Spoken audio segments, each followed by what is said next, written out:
Abderrahim Bouzelmat, Sofiane Méziani, De l'homme à Dieu. Voyage au cœur de la philosophie et de la littérature, aux éditions El Boraq. Chapitre 5 du bonheur. Sofiane Méziani. Tout le monde, il semblerait du moins, aspire au bonheur, sans toutefois savoir la plupart du temps de quoi il s'agit. Qu'est-ce qu'en effet être heureux? Où se trouve le bonheur? C'est précisément là, quand il faut définir le terme, que les choses se compliquent. Très vite, on se rend compte qu'on s'aventure sur un terrain dont on ignore profondément les contours.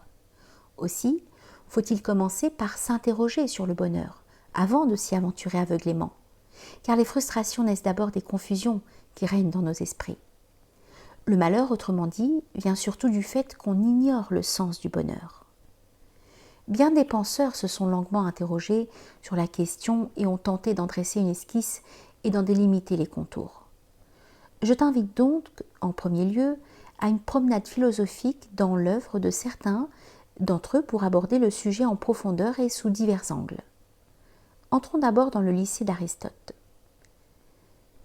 Le bonheur, pour le disciple dissident de Platon, passe par la modération, signe d'excellence. Une vie vertueuse et par conséquent heureuse. Chez Aristote, la vertu est source de bonheur, est un juste milieu entre deux extrêmes comme la témérité et la lâcheté. En d'autres termes, le bonheur réside dans la poursuite raisonnée et donc modérée du plaisir. Et le plus grand des plaisirs, le bonheur le plus accompli, niche dans l'expérience de la contemplation de l'esprit. Aristote refuse en effet d'abandonner au corps le monopole du plaisir. Nous citons: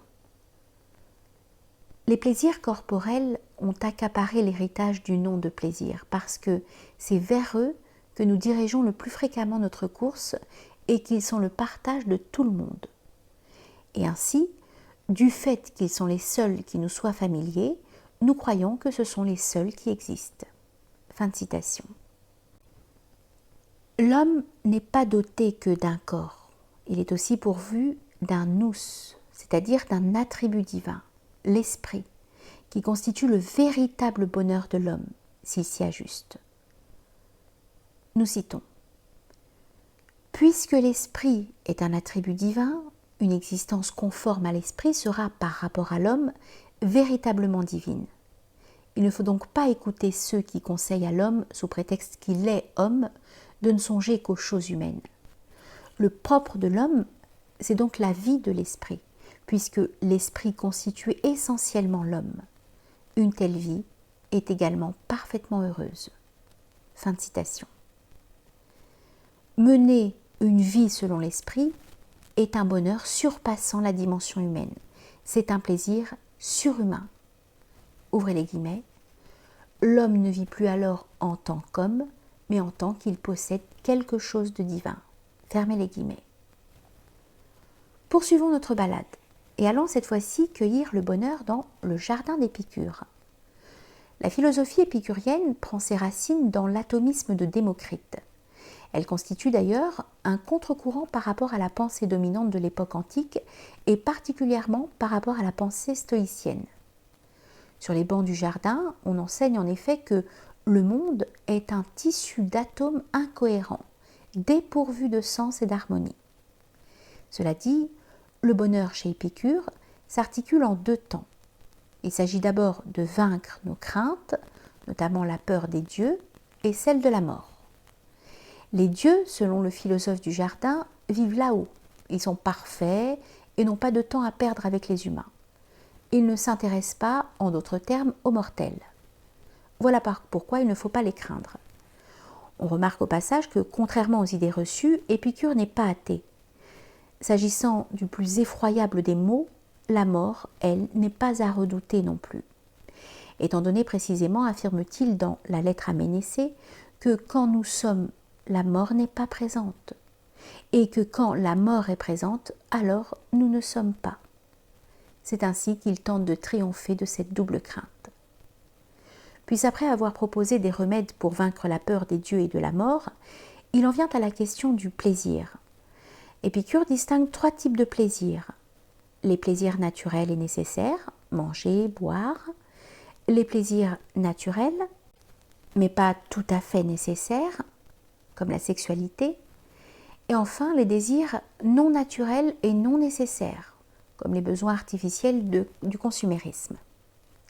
Le plus intéressant dans le jardin, c'est qu'on cultive uniquement le premier type de plaisir. L'épicurisme, contrairement à ce que l'on croit encore une fois, est une véritable école de la sobriété. Les épicuriens font l'apologie des plaisirs les plus simples et naturels, et sont ainsi loin d'être des jouisseurs de la vie. Lucrèce, grand disciple d'Épicure, expose admirablement dans son long poème « De la nature » la doctrine épicurienne et particulièrement la critique du 3e type de plaisir qui, selon lui, est une façon d'échapper à la condition humaine, de fuir face à la peur de la mort et tout ce qui s'y rattache comme la maladie, la souffrance, etc. Il annonce ainsi le divertissement pascalien. De plus, la logique de la consommation et l'accomplissement des plaisirs du 3e ordre n'apportent aux yeux de Lucrèce qu'insatisfaction et interdit toute paix intérieure. Nous citons : « Chacun cherche à se fuir, personne n'y parvient. Et puis l'on tourne en rond dans le cercle de vivre où nul plaisir nouveau ne peut plus nous surprendre. Tant que nous n'avons pas l'objet tant convoité, le manque fait son prix. L'avons-nous obtenu ? C'est un autre aussitôt qui vise nos désirs. » Fin de citation.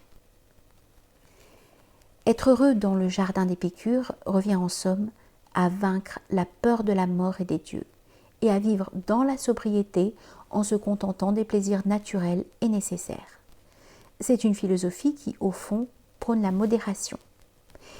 Même si c'est essentiellement à travers son poème que l'on connaît la doctrine d'Épicure, Lucrèce garde une certaine distance critique vis-à-vis de son maître et apporte, comme le soulève André Comte-Sponville dans Le miel et l'absinthe, qui est un joli commentaire de la nature, un nouvel éclairage, un nouveau climat à la pensée épicurienne. Lucrèce parle de l'homme tel qu'il est. Il chante sa souffrance, ses peines, ses angoisses et sa fragilité. Épicure décrit l'humain tel qu'il devait être, promis à la béatitude et à la sérénité. Ce dernier nous invite à surpasser notre condition humaine quand son disciple appelle à accepter notre statut d'homme.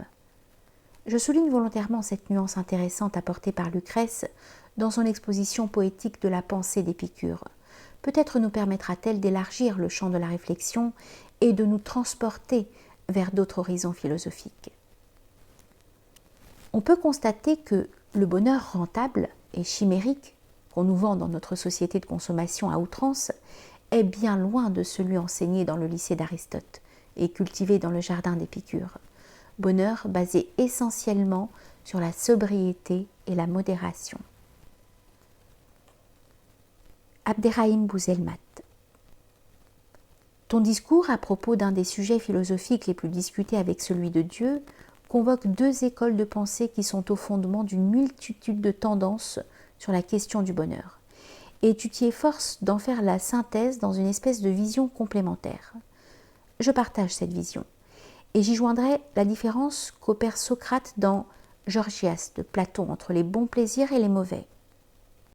Il me semble que beaucoup de conflits philosophiques sur la question du bonheur prennent leur source ici. Mais pourquoi cette question est-elle si importante ? Tout simplement parce que le bonheur est une fin en soi. Le but de la vie consiste en cette recherche. Les textes religieux, tout comme les œuvres profanes, sont d'accord là-dessus. Pascal affirme, ouvrez les guillemets, « Tous les hommes recherchent d'être heureux. Cela est sans exception. Quelques différents moyens qu'ils y emploient. Ils tendent tous à ce but.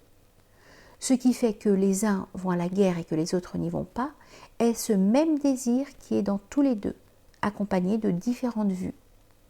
La volonté ne fait jamais la moindre démarche que vers cet objet. C'est le motif de toutes les actions de tous les hommes, jusqu'à ceux qui vont se pendre. »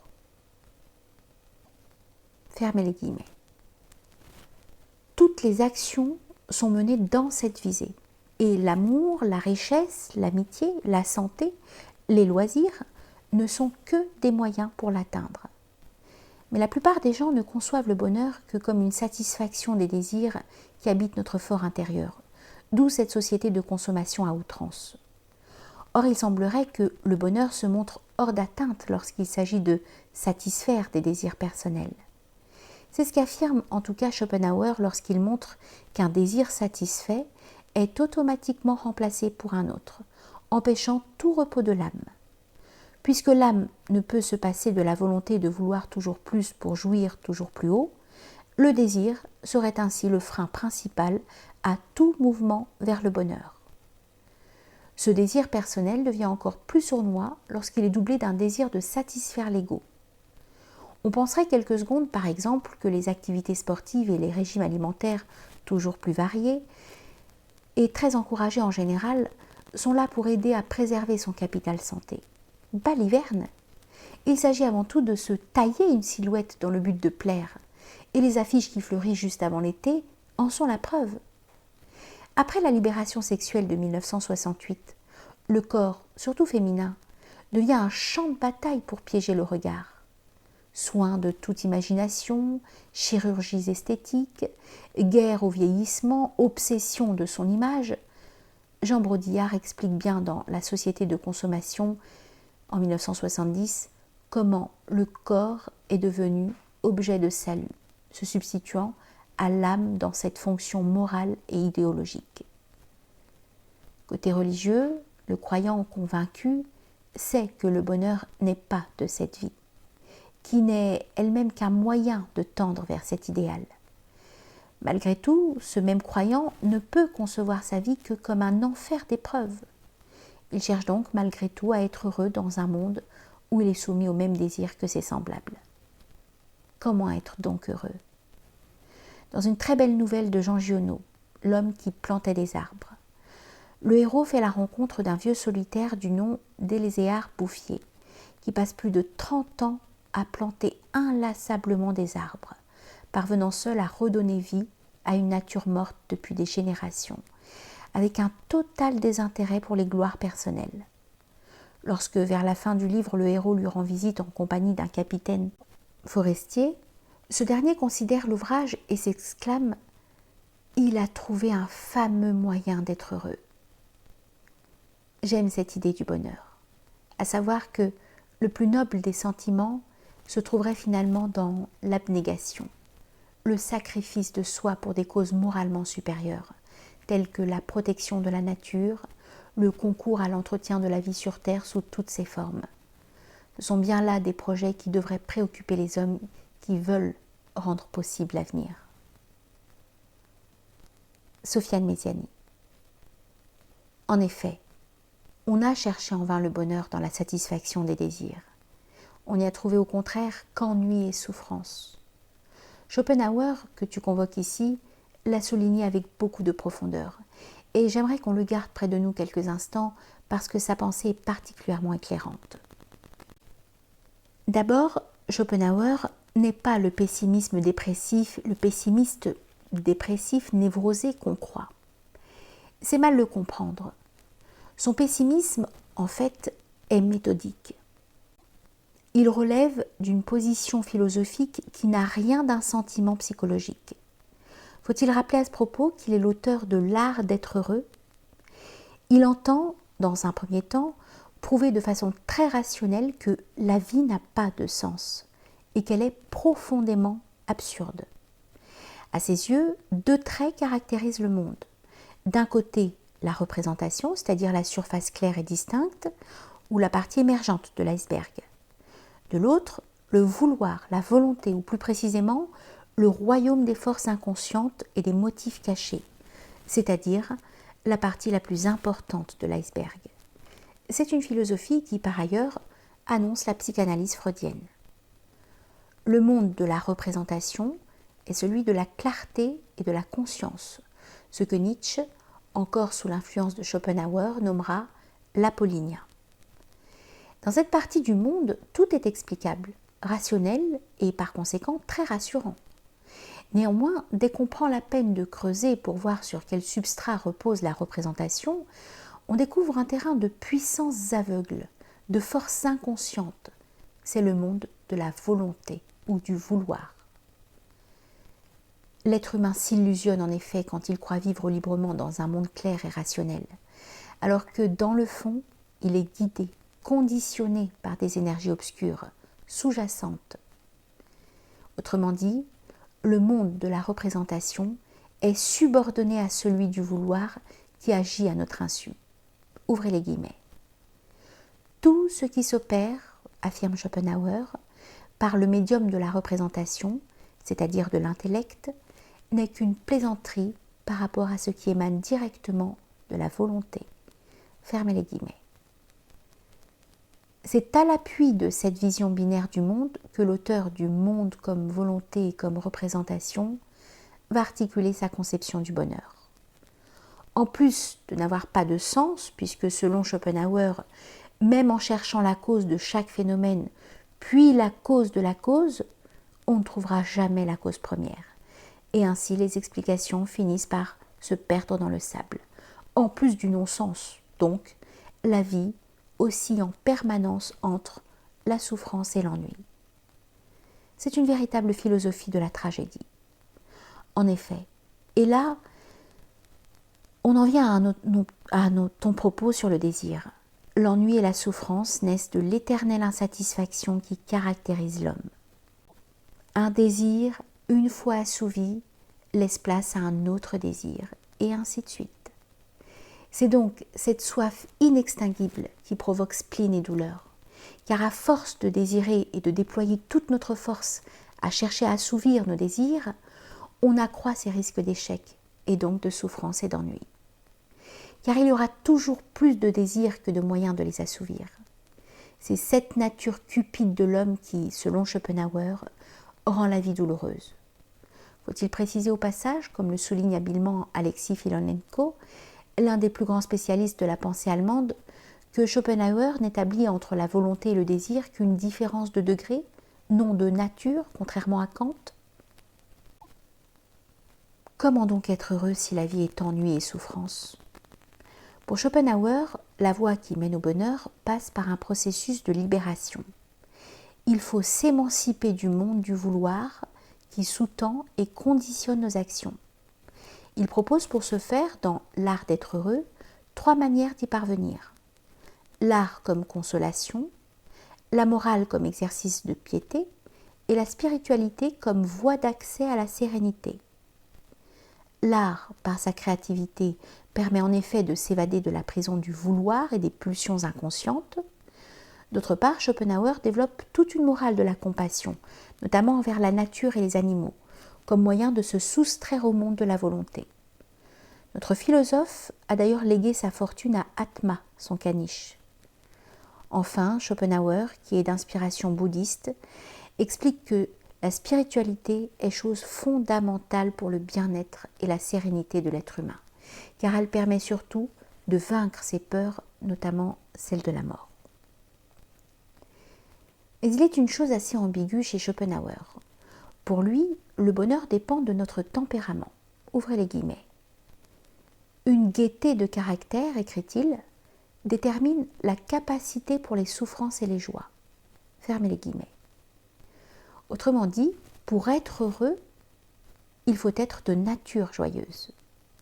Le bonheur dépend donc de ce que nous sommes, de notre être, non pas de l'avoir et du paraître. Ouvrez les guillemets.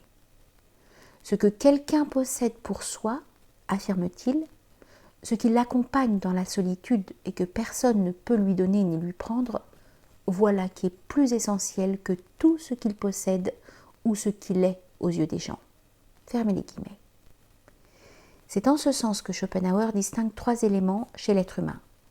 Ce que nous sommes, personnalité, caractère, ce que nous avons, bien, possession, et ce que nous représentons, le statut social, la notoriété, etc.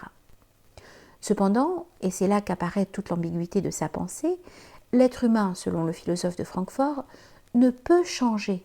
L'idiot restera idiot, le colérique colérique, etc.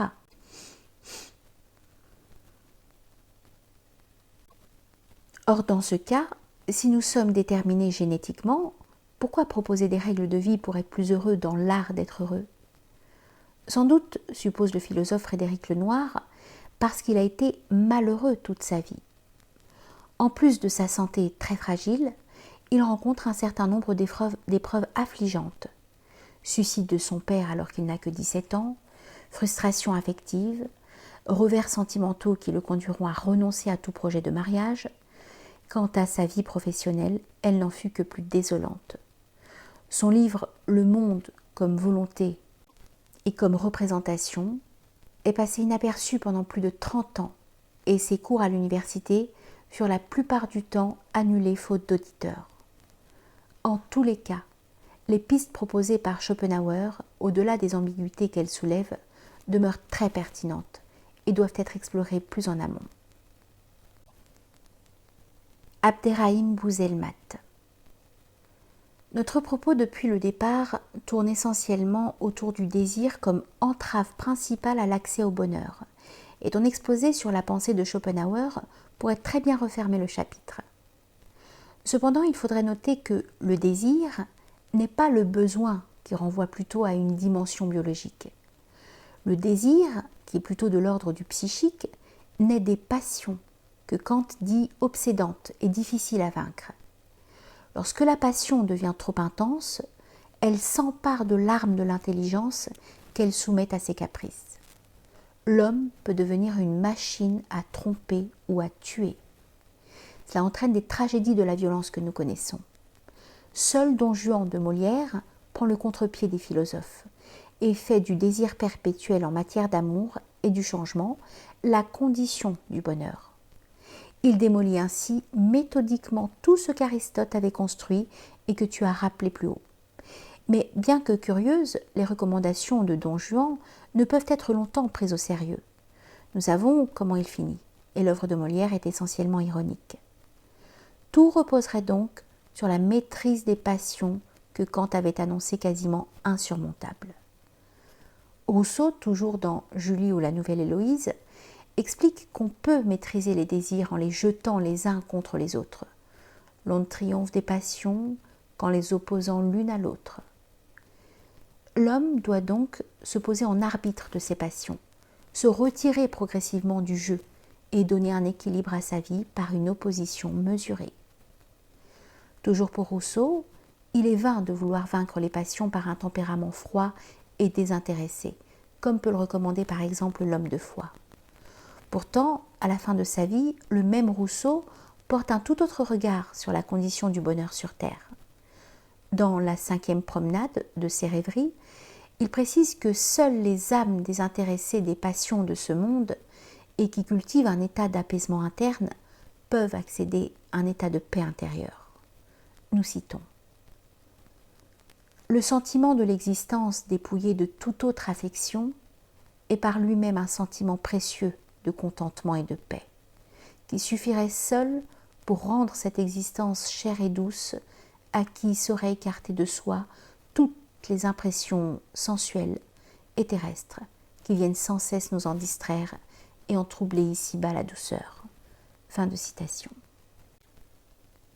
Pourtant, il serait difficile d'expliquer les chemins pour accéder à ces états de jouissance intérieure auxquels Rousseau semble parvenu au crépuscule de sa vie, à force de méditation devant la nature. Mais on pourrait se poser la question avec Spinoza, qui, dans son éthique, parle de la tristesse comme un état qui diminue nos capacités d'agir. Le tout est donc de transformer cet état de passivité, dû à la souffrance, en une action concrète qui apporterait de nouveau la joie. Comment ? En comprenant les raisons de cette tristesse. Il y aurait ainsi de la joie dans cette action de comprendre notre état d'affliction. C'est un beau paradoxe, et Rousseau indirectement le développe tout au long de ses rêveries. Spinoza annonce ici aussi une certaine psychanalyse de Freud, et tout le programme psychologique de notre temps. Le conseil de Spinoza transformerait donc l'amorosité en exaltation. Et Madame de Staël dit justement dans De l'Allemagne, à propos de l'enthousiasme, ouvrez les guillemets, mais on peut le dire cependant avec confiance, l'enthousiasme est de tous les sentiments celui qui donne le plus de bonheur, le seul qui sache nous faire supporter la destinée humaine dans toutes les situations où le sort peut nous placer. » Fin de citation. Nous sommes bien d'accord. Chez Spinoza, la douleur, la tristesse, le malheur peuvent être parfois la condition même du bonheur, à partir du moment que cet état nous renvoie à nous-mêmes et à un travail sur les raisons de nos afflictions. Cette recherche peut se muer à son tour en enthousiasme dont parle Madame de Staël. Peut-on donc être heureux sans un passage par la douleur ? Non, répond Alain dans Propos. Ouvrez les guillemets. Le bonheur suppose sans doute toujours quelque inquiétude, quelque passion, une pointe de douleur qui nous éveille à nous-mêmes. Fermez les guillemets.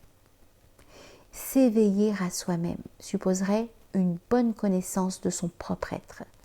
Tout le programme des essais de Montaigne copié sur celui de Socrate.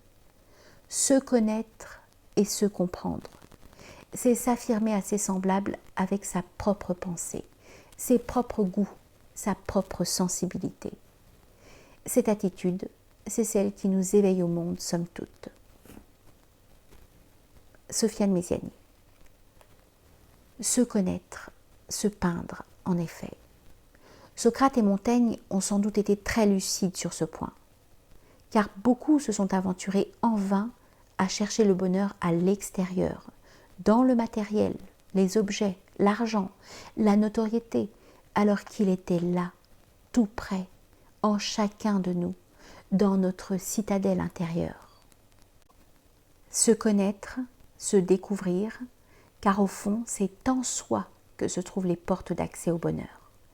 Et c'est d'ailleurs, puisque tu le cites, tout le projet philosophique de Spinoza. Chacun doit apprendre à se contempler, à se constater, pour savoir ce qui, en lui, le rend triste ou joyeux, ce qui lui permet d'atténuer sa tristesse et d'accéder à une joie continue et souveraine. En d'autres termes, si chacun prenait le temps de se connaître, il découvrirait les secrets de la béatitude et serait ainsi à l'abri de la tristesse. Parce qu'il en vaut le détour, je te propose une brève immersion dans son principal ouvrage, l'Éthique, pour comprendre la manière dont s'articule sa réflexion sur le bonheur. Le texte, il faut l'avouer, est difficile d'accès. Il est construit de façon géométrique, avec des propositions, des démonstrations, des scolies, etc. Au premier abord, le style paraît froid et ennuyeux. Néanmoins, celui qui se laisse tromper par la froideur apparente du texte risque de passer à côté d'une réflexion d'une rare profondeur. Derrière l'apparente obscurité du texte se cache une pensée lumineuse. Le premier chapitre est consacré à la question de Dieu, le second à l'esprit, le troisième aux affects, l'avant-dernier à la servitude humaine et enfin il termine son chef-d'œuvre avec la question de la liberté. La première fois que j'ai ouvert le livre, je l'ai aussitôt refermé, étant rebuté par la forme. Mais je voulais apprendre à connaître cet homme, excommunié à l'âge de 23 ans de la communauté juive, qui renonça à l'héritage de son père et à tout projet de mariage pour se consacrer à la philosophie et à la quête du bonheur dans une petite pièce où se trouvaient quelques livres, une table d'écriture et un atelier d'optique. Il gagnait modestement sa vie en taillant des vers et déclina plusieurs offres dans des universités de renom. Il refusa en effet d'occuper une chaire professorale à l'université de Heidelberg pour protéger sa liberté de penser, mais surtout, explique-t-il, par amour de ma tranquillité que je crois devoir préserver en quelque manière en m'abstenant de leçons publiques. Plus tard, le 30 juillet 1816, l'université fit la même offre à Hegel qui accepta non sans enthousiasme. Et ce n'est sans doute pas sans raison que Pierre Macheret introduit son étude intitulée Hegel ou Spinoza avec cette petite anecdote car au-delà de leurs points communs, elle révèle des différences de fond entre ces deux systèmes de pensée. Passons. Je suis donc passé outre le style sec et je fus très vite séduit par le fond étincelant de sa pensée, bien que complexe et dogmatique. Spinoza nous invite, après avoir défini Dieu, qu'il identifie à la nature, à explorer les désirs et les affects qui asservissent l'être humain avant de proposer une méthode permettant d'accéder à la liberté heureuse. La servitude, chez Spinoza, c'est l'impuissance de l'homme à gouverner et à réduire ses affects. Ce dernier ne peut s'affranchir de ses passions, c'est-à-dire de sa servitude intérieure, que par le biais de la connaissance. Le philosophe hollandais distingue ainsi 3 types de connaissances. En premier lieu, l'opinion et l'imagination, cause de notre servitude. À ce premier stade, tout est fausseté, illusion. Les hommes ignorent la raison profonde des phénomènes et c'est cette ignorance qui les livre aux passions tristes. Puis vient la raison, ou la connaissance par notion commune et idée adéquate. À ce niveau, on commence à faire preuve de discernement et à déceler les causes et ainsi disparaît l'idée de libre arbitre. Enfin, l'intuition, 3e et ultime genre de connaissance, qui nous permet de connaître le lien, l'accord entre nous et Dieu, de connaître l'essence des choses, de voir en somme le monde tel que Dieu le perçoit. Et c'est ce dernier type de connaissance, cette saisie intuitive, qui, selon Spinoza, procure joie et béatitude et permet d'accéder à l'amour intellectuel de Dieu. Seulement, cette connaissance requiert un stimulant, une force que l'auteur de l'éthique puise dans le désir, qui est l'essence de l'homme. Ainsi, la raison n'aura pas pour tâche de réprimander les désirs, mais de leur donner un cadre et une orientation et d'en faire surgir d'autres plus appropriés pour intensifier la joie. Plutôt que d'annihiler un affect qui rend triste, il faut nourrir, intensifier une passion positive comme la compassion, la bonté, l'amour, car on ne peut réduire ou supprimer un affect, affirme Spinoza, que par un affect contraire et plus fort que l'affect à réduire. Au fond, comme le soulève Ferdinand Alquier, on trouve chez Spinoza un schéma absolument classique. L'homme à l'état de passion est esclave de ses sentiments, et à cet esclavage, il faut opposer une liberté et une vérité qui rendront possible la raison et l'entendement. Ceci dit, on ne peut prétendre apporter des réponses toutes faites à la question du bonheur. Le but n'étant pas ici de partager une recette complète du bonheur, mais de susciter des interrogations. En clôturant le chapitre, le lecteur partira avec bien plus de questions qu'au moment où il l'a ouvert. Une chose est sûre, cela étant, le bonheur est relatif et ne peut se confondre avec les instants de plaisir, car la souffrance peut être aussi source de bonheur. Et quoi ? Le bonheur s'exprimerait que dans la joie ? Puis, au fond, le bonheur, est-il un but ? Sommes-nous ici sur terre pour être heureux ? Je laisse au lecteur le soin de répondre à ces interrogations. En attendant, cher ami, je te laisse le mot de la fin de ce chapitre. Sofiane Méziani. Allez, pour clore ce chapitre sur lequel il resterait énormément à dire, je voudrais voir avec toi la conception du bonheur dans les textes religieux. Avant ça, un petit détour par la philosophie moderne.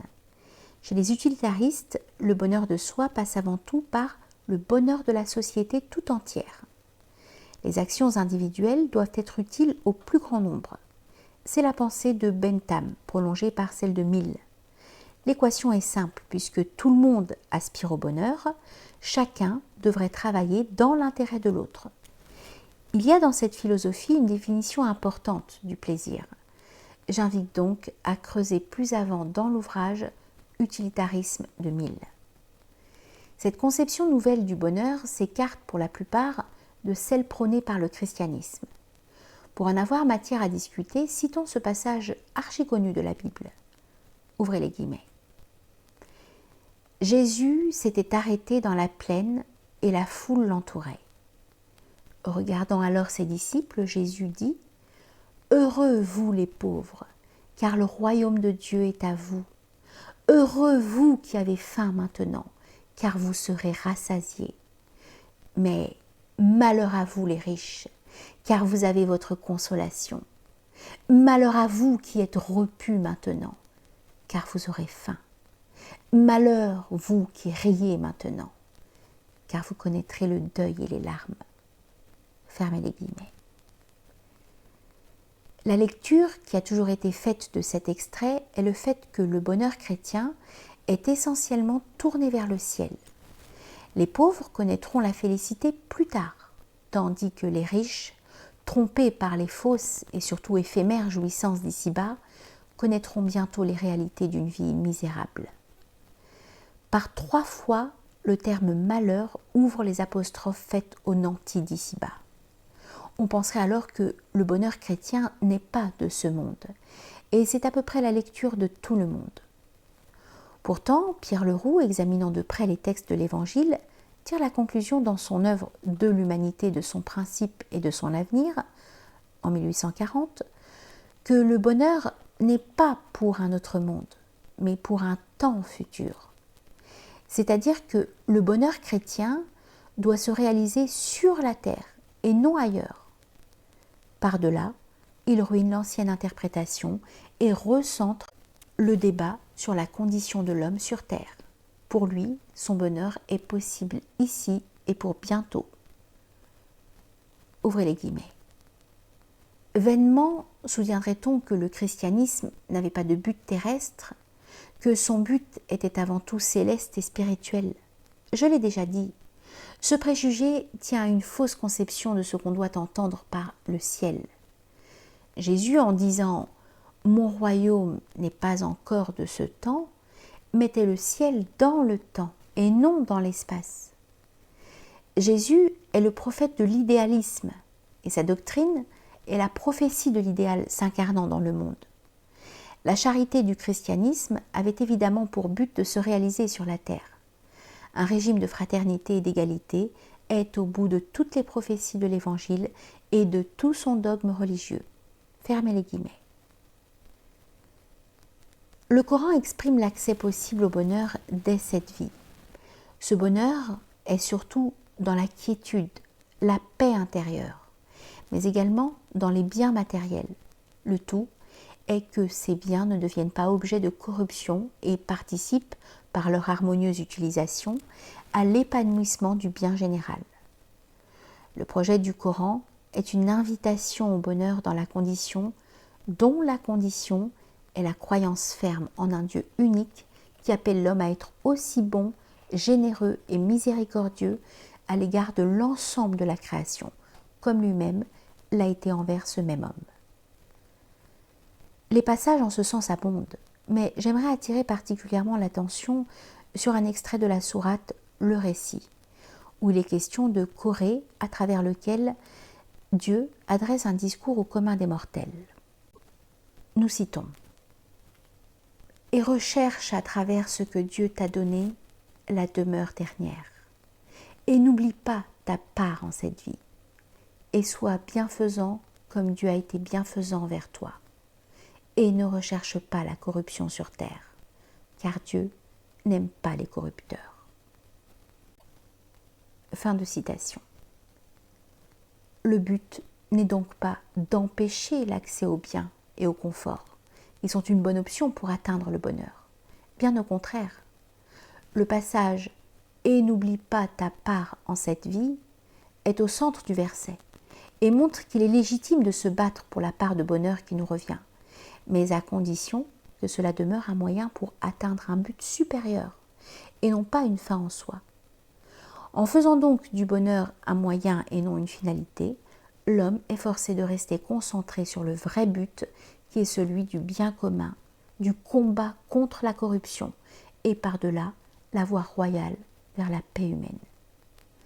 On le voit donc, des textes qui peuvent sembler inconciliables parviennent au prix d'une lecture serrée et un regard sincère à devenir complémentaires. Enfin, ces textes-là donnent à chaque fois des instructions à l'homme vis-à-vis desquelles se pose toute la question de la liberté.